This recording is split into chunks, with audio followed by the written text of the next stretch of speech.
Sí, doctor, ya estamos. Ya estamos.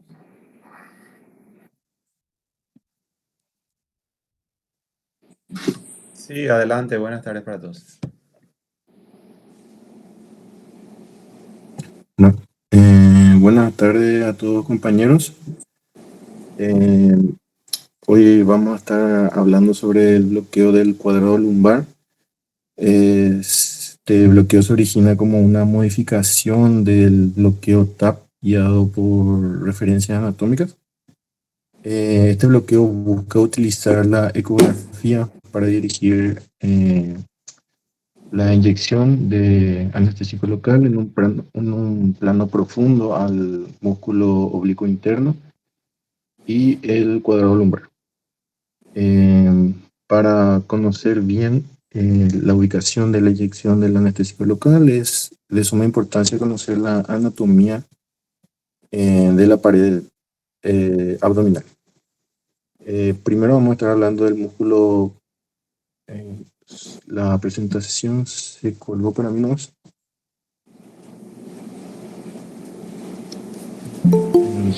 No veo las diapositivas.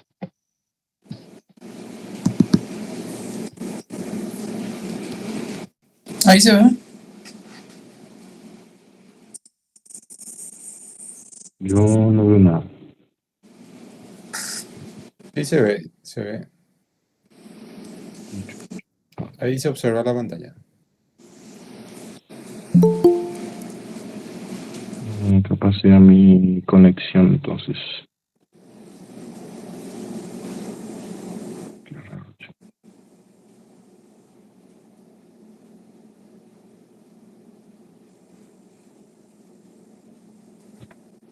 Hay que cambiar su. Les presto Se la encuentra próxima. próximo al. Perdón.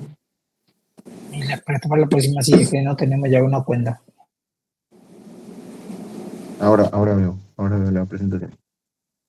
El músculo par ubicado en la pared posterior del abdomen se encuentra las apófisis transversas lumbares, de las vértebras lumbares. Tiene un inferior sobre la cresta, una inserción superior sobre el borde inferior de la última costilla. Su cara anterior se relaciona con el músculo psoas ilíaco y en su cara posterior se relaciona con el músculo erector de la espina. En un corte transversal, como podemos ver acá, se puede observar la relación que presentan estos tres músculos que determinan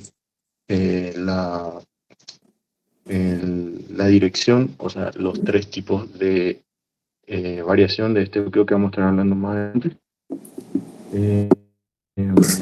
Justamente estos tres músculos en una visión ecográfica o en un corte transversal, como se ve acá, tiene una imagen en forma de trébol. Se le conoce como el signo de trébol, formado por el erector de la espina, el cuadrado lumbar y el psoas, que formarían las hojas del trébol, y la apófisis transversa de las vértebras lumbares, la más comúnmente vista, la L3, formaría el tallo de este trébol. El músculo cuadrado lumbar también está rodeado por una fascia, la fascia toracolumbar, un tejido aponeurótico fibroso que rodea a los músculos cuadrolumbar, erector de la espina y psoas-ilíaco. Tiene eh, dos modelos de descripción de capas. En un primer modelo que se denomina modelo de dos capas, donde hay una hoja posterior que rodea el músculo erector de la espina, que comprende las fascias del multifidus longissimus y del heliocostalis, y una hoja anterior que se ubica entre el erector de la espina y el cuadrado lumbar. También existe el modelo de tres capas, donde la hoja posterior sería la misma que rodea el erector de la espina. La hoja media corresponde a la que se encuentra entre el erector de la espina y el cuadrado lumbar, y la hoja anterior que rodea el cuadrado lumbar y el psoas. eh, al cuadrado lumbar y se encuentra entre el psoas y el cuadrado lumbar. La hoja media y la anterior son las que damos mayor importancia para la inyección del anestésico local. También estas fascias, también llamadas cinturones de difusión, para el anestésico local es depositado, permiten una difusión en sentido cefálica hasta los puntos de inserción del cuadro lumbar.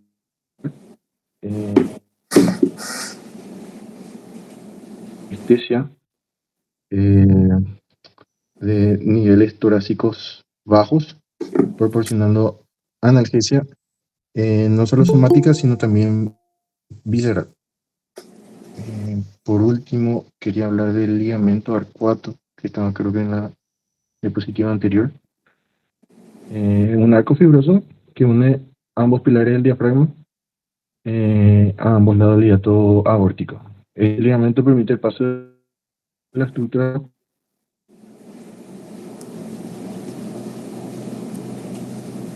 y es lo que permite la difusión del anestésico local en forma cefálica. Gracias. En cuanto a los abordajes ecográficos, primeramente quería esquematizar más o menos lo que es este bloqueo. Entonces, no sé si se ve la imagen, pero voy a más o menos dibujar lo que es la apófisis transversa, lo que es el músculo psoas mayor, más o menos, lo que es el erector de la espina hacia atrás y lo que es el cuadrado lumbar. Generalmente en algunos se escriben como mnemotecnia, y una forma de encontrar el cuadrado lumbar al músculo siguiendo los músculos de la pared abdominal, que sería el oblicuo externo, o sea, el transverso, el oblicuo interno y el transverso más o menos. Entonces, dirigiéndote de la parte anterior hacia atrás, hacia la columna, con el transductor, entonces se observa más o menos lo que es la imagen de la pared, de los músculos de la pared abdominal, que casi siempre termina en conexión con el cuadrado lumbar. Entonces, en esta relación hay que reconocer los reparos anatómicos y entonces a partir de ahí elegir cuál bloqueo hacer. La cavidad abdominal se encuentra justo acá por delante de lo que es el psoas mayor. Entonces, en los abordajes ecográficos hay tres tipos de bloqueos, que es el QL1, que es el lateral, o sea que se deposita el anestésico local en la parte lateral del músculo cuadrado lumbar, justo más o menos en la inserción de lo que es o sea, la conexión con las fascias de los músculos de la pared abdominal, más o menos en esta zona. Después está el QL2, que es el posterior, y el anestésico local en ese caso se deposita entre lo que es el músculo cuadrado lumbar y el erector de la espina hacia atrás, que sería en esta zona más o menos. Y después está el QL3, cuando el anestésico local se deposita entre lo que es el cuadrado lumbar y el psoas mayor. A este abordaje también se le llama QLT o transmuscular, porque generalmente pasa a través del músculo cuadrado lumbar para llegar a ese plano, digamos. Entonces, para continuar otra vez con la presentación, hay algunas cosas que hay que tener en cuenta, que el transductor, por ejemplo, tiene que ser curvo, de 2 a 5 mA. Es un bloqueo que se hace en plano, bloqueo sensitivo.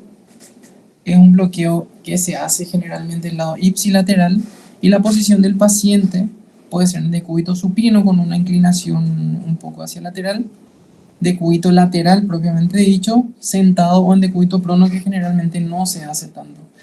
La longitud de la aguja es de 80 a 100 milímetros.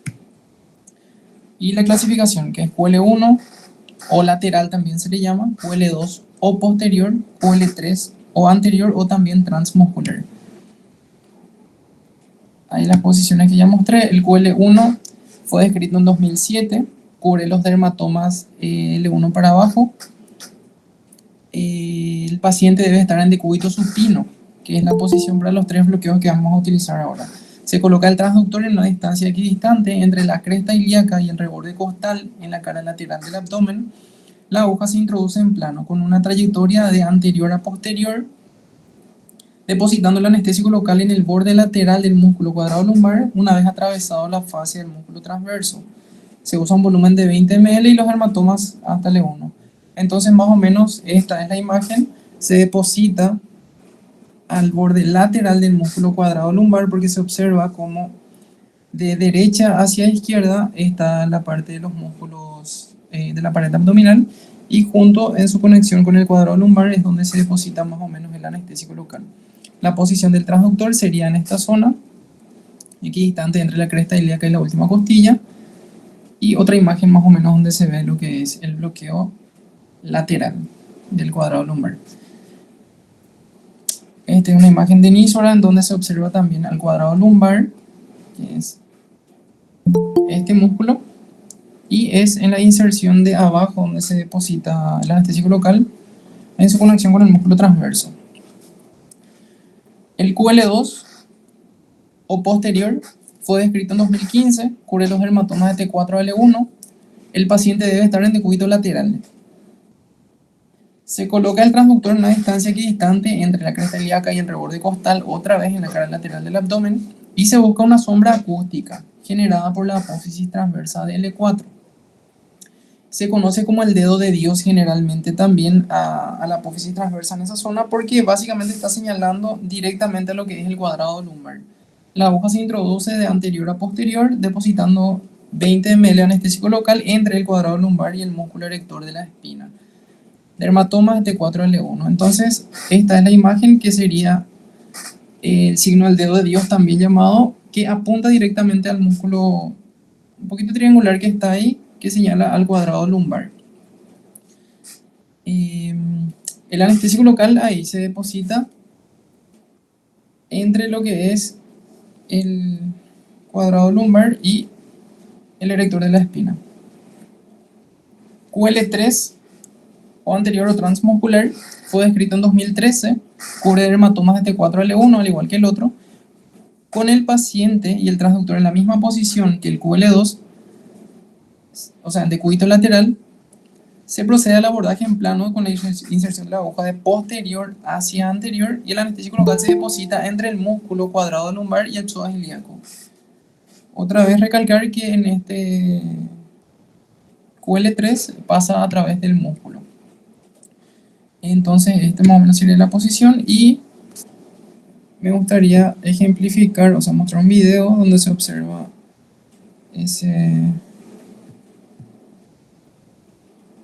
QL3.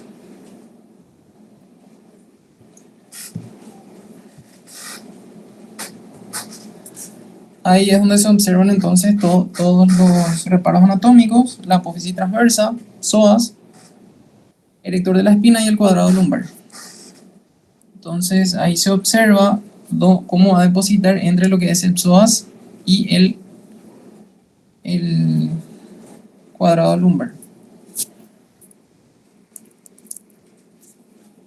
Voy a empezar otra vez por las dudas. Ahí.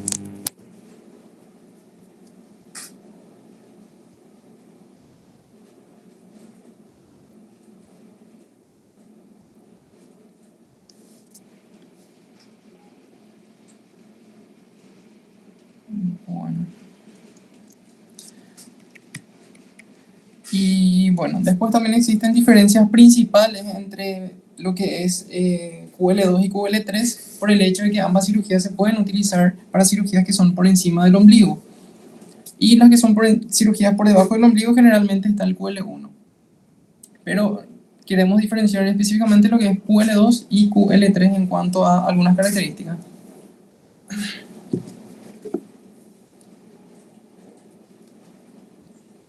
Bueno, entonces voy a continuar un poquito con la reunión.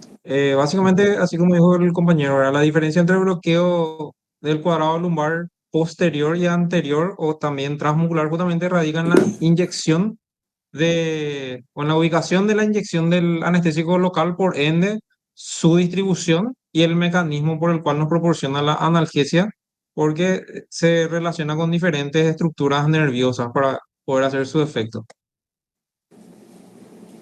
Bien.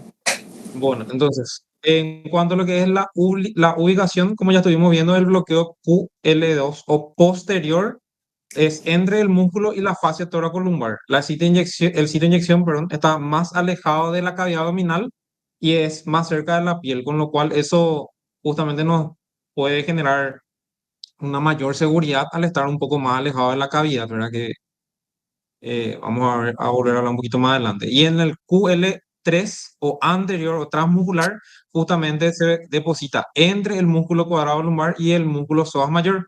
Esto le da al sitio de inyección, se encuentra más cerca de la cavidad abdominal en un plano mucho más profundo. Entonces, básicamente en el QL2 posterior, la diseminación del anestésico local ocurre a lo largo de la fascia toracolumbar y de dirección cefálica y caudal. Básicamente la propagación es limitada hacia la cavidad abdominal, o sea, está mucho más lejos, básicamente cubre más ramas, lo que sería de la pared, ¿verdad?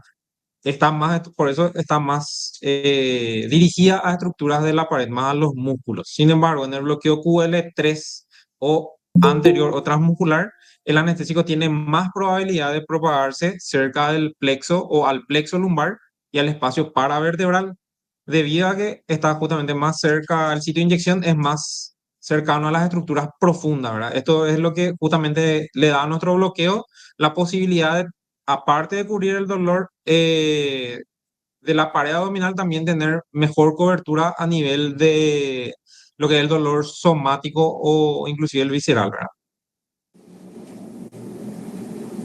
En cuanto a la cobertura analgésica justamente está relacionada a la inyección, ¿verdad? En el bloqueo posterior o QL2, nosotros encontramos que proporciona analgesia a las ramas dorsales de los nervios espinales y áreas somáticas de la pared abdominal, que es lo que ya estuvimos diciendo, ¿verdad? Y es más adecuado para procedimientos que no requieran una cobertura profunda o visceral, ¿verdad? O que se estima que no va a requerir o que no va a ser muy doloroso, por decirlo de una manera.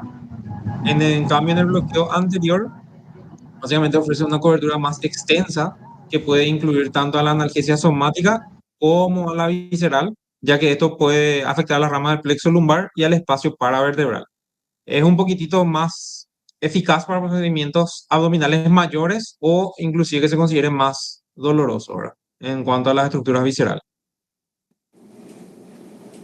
Y el mecanismo de acción, ¿verdad? El bloqueo posterior actúa predominantemente bloqueando las ramas dorsales espinales y proporciona analgesia básicamente hacia la pared posterior y lateral del abdomen, ¿verdad? La propagación de la anestesia es más limitada hacia los nervios somáticos, sin embargo, en el anterior afecta más a las ramas somáticas que puede implicar al plexo lumbar, facilitando el bloqueo de los nervios que transmiten el dolor visceral. La, bueno, y los riesgos de complicaciones justamente con el sitio de punción o con la cercanía principalmente al abdomen es lo que nos da la seguridad o riesgo, ¿verdad? En el bloqueo posterior, al ser un bloqueo relativamente alto o alejado de la profundidad, se tiene una mayor seguridad porque no introducimos grandemente la aguja.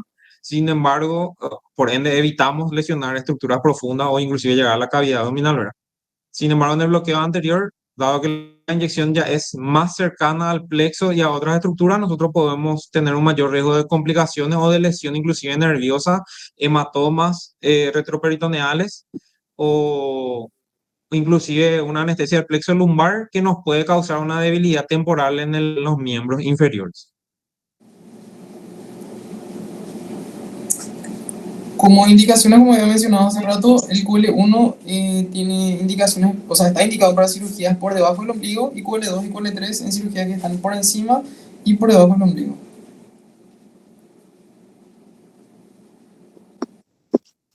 Continuando con las contraindicaciones, podemos citar que, en primer lugar, la negativa del paciente, luego una alergia a los anestésicos locales y el riesgo, tener en cuenta siempre el riesgo de toxicidad de los anestésicos locales. Y finalmente la infección en el lugar de punción.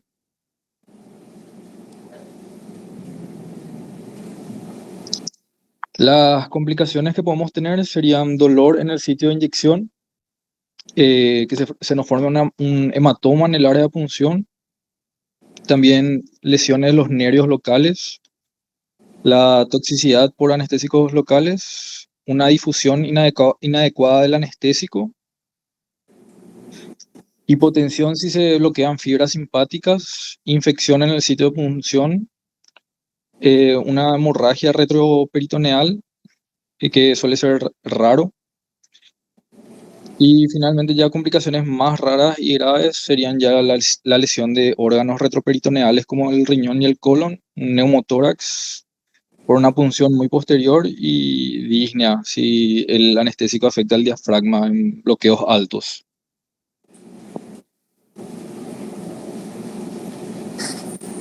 Buenas, continuando un poco con el bloqueo de cuadrado lumbar, decidimos hablar, o sea, presentar un trabajo de grado en donde ellos tienen, o sea, tienen como objetivo de evaluar eficacia del bloqueo cuadrado lumbar como estrategia de analgesia postoperatoria en pacientes sometidos a cesáreas electivas bajo anestesia espinal. El objetivo de este trabajo tenía la de comparar en pacientes en dos grupos, o sea, pacientes que recibían el bloqueo del cuadrado lumbar con lidocaína al 1% más bupi al 0,5 en 25 miligramos para un volumen de 20 versus, y cabe mencionar que el bloqueo era la de tipo 1. El trabajo estaba conformado por 100 pacientes. El otro grupo recibió AINES más infiltración de herida quirúrgica con lidocaína al 1%. Ellos recibieron diclofenac 75 miligramos endovenosos previa incisión quirúrgica. Lo que llevó a esto en comparar, o sea, ellos utilizaron la escala, la de EVA, la escala visual, ¿verdad? Análoga al del dolor, donde fueron evaluando postquirúrgico a las 2 horas, 6 horas, 12 y 24 horas. Pudieron ver que en el grupo 1, donde recibieron el bloqueo, a las 2 horas ellos manifestaban dolor leve. A las 6 horas lo mismo, a las 12 y 24 seguían manteniendo un dolor leve. En cambio, en pacientes que recibieron, el grupo donde recibieron AINES, en la infiltración, a las 2 horas un dolor moderado y a las 6 horas también. Pero a las 12 y 24 horas ya estaban manifestando un dolor leve. También en el trabajo lo que buscaba es determinar el tiempo transcurrido para el primer rescate con opioides en el periodo postoperatorio en cada grupo. El tiempo del primer rescate con opioides en el primer grupo a las 6 horas solamente fue un 10%. En cambio, en el grupo 2, donde recibieron el AINES y la infiltración, fue mucho mayor, un 19%. Y a las 12 horas, el grupo 1 un 11% y el grupo 2 un 10%. Y cabe mencionar que el grupo 2 requirieron dosis de rescate más rápido. Estos pacientes, o sea, las pacientes cesareadas, también, o sea, ahí se disminuía el uso de opioides y en conclusión vieron buenos resultados, o sea, resultados efectivos con este bloqueo. El otro trabajo que también por la revista chilena, donde la evaluación del bloqueo del cuadrado lumbar transmuscular, que sería la de tipo 3, ecoguiado en pediatría, en donde demostró ser efectiva en cirugía abdominal abierta y laparoscópica como parte de un esquema multimodal de la analgesia postoperatoria. La investigación evaluó su eficacia en cirugía hernia inguinal unilateral y testículo no descendido en poblaciones pediátricas de 1 a 6 años. Ellos también dividieron dos grupos, un grupo protocolo en donde recibieron el bloqueo versus el otro grupo que recibió una infiltración local, pero local por cirujanos. Todos estos bloqueos fueron realizados bajo anestesia general antes del inicio del procedimiento quirúrgico y ambos grupos recibieron el mismo esquema de analgesia endovenosa y oral postoperatoria. El resultado de este trabajo, donde pudieron ver que el consumo promedio de ibuprofeno en las primeras 24 horas en el grupo 1, donde recibieron el bloqueo, fue de 80 miligramos. En cambio, el grupo 2, que recibía la infiltración, 185 miligramos, donde hubo una diferencia significativa. Lo otro que cabe mencionar es el tiempo transcurrido a la primera administración de ibuprofeno, que fue mayor en el grupo que recibió bloqueo, 18 horas versus 10 horas en pacientes que recibieron la infiltración. Y como conclusión de este trabajo, el estudio muestra el bloqueo del cuadrado lumbar, que aporta beneficios adicionales respecto al plan de analgesia estándar empleado en cirugía de hernia inguinal unilateral u orquidopexia, de esta manera también disminuyendo el requerimiento de analgésicos y la intensidad de dolor en las primeras 24 horas postoperatorias en estos pacientes.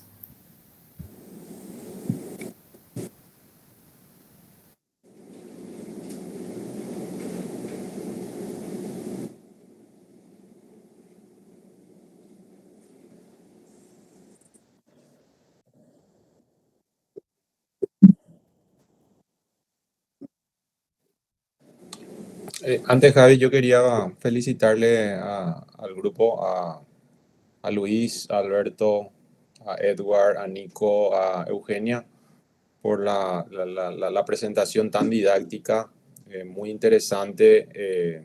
También el contenido de la presentación a mí me pareció excelente.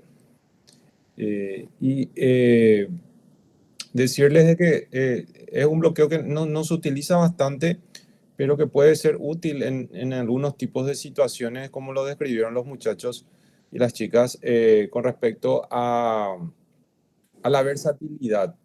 El tipo 1 que tiene una menor cobertura, así como lo explicaron ellos, pero el 2 y el 3 tienen una cobertura similar, con una mayor cobertura somática y visceral del 3, del transmuscular, ¿verdad? Que finalmente es como hacerle un paravertebral, ya que el anestésico se deposita en la proximidad del espacio paravertebral. O sea, que es el fundamento finalmente de este bloqueo, la difusión al espacio paravertebral del anestésico local. Es como hacerle una peri, pero unilateral, ¿verdad? Un paravertebral, ¿verdad? Una peri más suave, ¿verdad?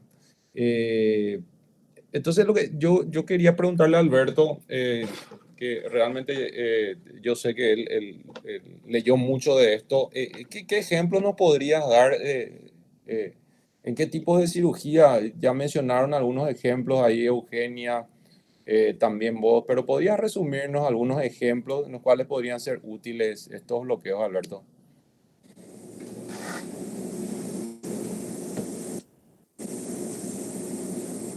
Sí, por ejemplo, las cirugías de QL1 se pueden utilizar para, por ejemplo, hernias, que son cirugías donde más compromete parte de la pared. Por ejemplo, QL2, que se puede utilizar ya también para cirugías de vesícula, o algo que también influye un poco más hacia la pared, o como, por ejemplo, una nefrectomía simple. Y el QL3 también se puede utilizar ya en esas cirugías, pero generalmente se trata de evitar lo máximo. Ujú. Es importante saber los dermatomas, ¿verdad? La cobertura desde T4 hasta L1, una buena cobertura con el QL2 y el QL3, ¿verdad? Eso como base. Y en pediatría también interesante lo que presentó Eugenia. Entonces yo no sé, Héctor, si vos tenés alguna experiencia, algún comentario al respecto, sería interesante porque según se refiere, en pediatría es mucho más fácil hacer este tipo de bloqueo. La visualización es mucho mejor que en los pacientes adultos. Yo nunca utilicé este bloqueo en niños. Me parece súper interesante porque parece relativamente, técnicamente no tan complejo y como decía el niño es mucho más sencillo, se ve todo mejor, mucho más claro, ¿verdad? Pero no tengo ninguna experiencia. Generalmente cuando hacemos cirugía abdominal, al menos en mi práctica suelo combinar anestesia raquidia con un bloqueo de pared en cualquiera de las opciones, ¿verdad? Pero como estrategia analgésica postoperatoria, ¿verdad? La mayoría de la patología pediátrica es inguino, escrotal y perineal, ¿verdad? Así que con el hilo hipogástrico inguinal y bloqueo de pene, etcétera, podemos cubrir una gran variedad, ¿verdad?, de indicaciones, ¿verdad? Pero nunca usé y creo que sería interesante poner en práctica esto. Nunca usé, ¿verdad? Así que no tengo ninguna experiencia con este bloqueo en particular. Sí, sí, es para seguir mirando, leyendo, investigando un poquitito qué prestación nos podría dar, ¿verdad? Y por sobre todo ver si podemos aplicar en algún que otro caso y luego ver el resultado que tenemos también. Sí. Sobre todo, se me ocurre, por ejemplo, una aplicación de este bloqueo para los pacientes en mi práctica habitual, eh, sobre todo el que cubre para cirugías por encima del ombligo, ¿verdad? En los drenajes, en el postoperatorio de cirugía cardíaca, ocurre algo que a menudo los niños no se quejan de la esterotomía, pero se quejan de los drenajes, ¿verdad? Sobre todo los drenajes que están en epigastrio, ¿verdad?, o hipocondrio, un poquito lateralizado, ¿verdad? O los drenajes torácicos, ¿verdad? En donde generalmente los bloqueos suelen permitirte un destete, una extubación exitosa, ¿verdad? Porque a veces fracasa la extubación porque el paciente siente mucho dolor, se descompensa, consume mucho oxígeno, taquicardia, entonces uno tiene que rescatarlo al paciente de una insuficiencia cardíaca en el postoperatorio, insuficiencia cardíaca por dolor, ¿verdad? Y eso puede ser un problema que se puede resolver fácilmente, ¿verdad? Entonces, se me ocurre que puede ser un área donde se puede probar, ¿verdad?, en mi práctica particular. Buenísimo. Javi.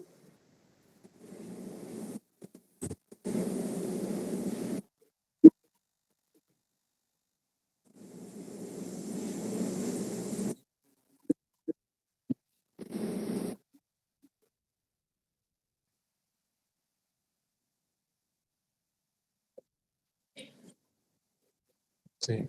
Pero, tenemos a nivel hospitalario tenemos el curvo para eh, los dos equipos. Sí.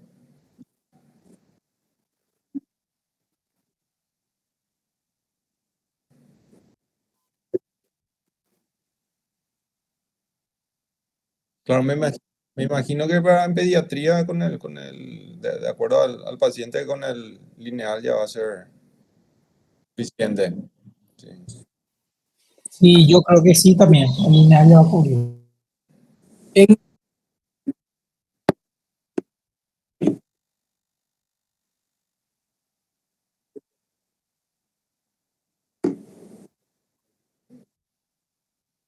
Por sobre todo, yo creo que lo importante es conocer la anatomía. Yo creo que me pareció muy buena las imágenes que presentaron. Eh, yo creo que podían poner a disposición también en un drive de por ahí para que Una tengan clase para el posgrado, ¿verdad? los colegas, sí, porque prepararon bastante bien y en forma muy didáctica. Lo que lamenté es que no dejaron mucho tiempo. Hay una diapositiva donde se ve justamente anatómicamente eh, la diferencia entre el QL1, el 2 y el 3. A ver un poquitito. Esa. Eso. ahí resume exactamente el sitio de inyección y que van por los cinturones que mostró Luis también al comienzo, ¿verdad? Que el resumen, el más fácil es el QL1, de verdad que está más externo, pero tiene una menor cobertura, ¿verdad? Y luego tenemos el QL2 entre justamente el psoas ilíaco y ¿cómo es que se llama? El cuadrado lumbar. Y el QL3 que atraviesa justamente el,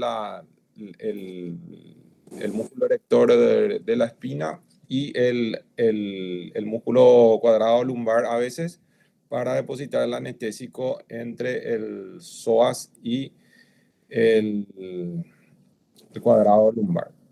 Cerca de la apófisis, ven que está mucho más cerca de la apófisis transversa. Entonces, ahí se ve perfectamente la diferencia entre los tipos de bloqueos y los cinturones, ¿verdad?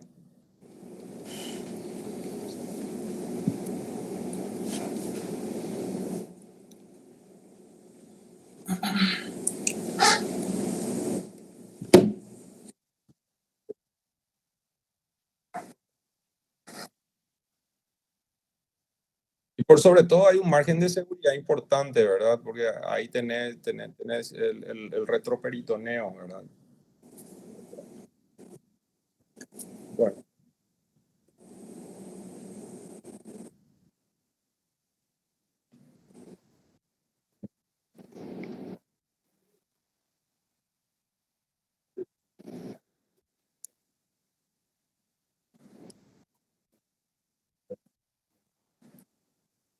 claro, perfecto.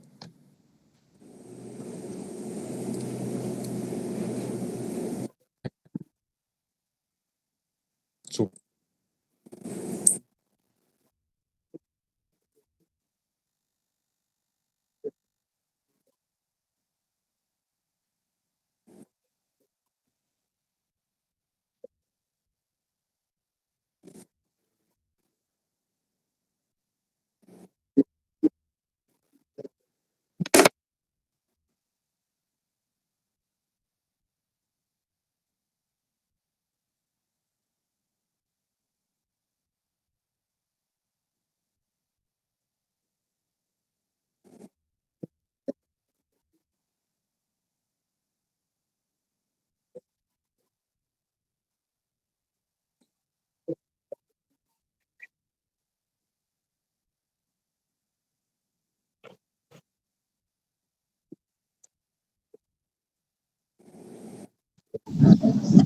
Mañana. Gracias, hasta luego.